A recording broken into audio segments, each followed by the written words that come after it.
ఒక పొత్తు సంబరం అనేటువంటి దాన్ని తీసుకురావడం సాధారణంగా ఈవెంట్ మేనేజ్మెంట్లో highest experienced party Telugu Desam party.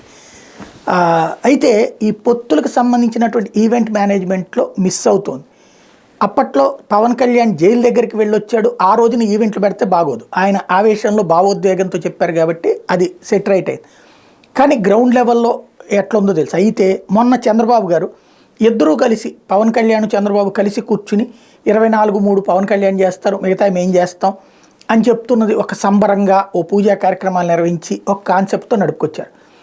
ఇప్పుడు ఈ ముగ్గురు పొత్తు వచ్చేటప్పటికి అమావాస్య ముందు అనౌన్స్ చేసుకున్నారు.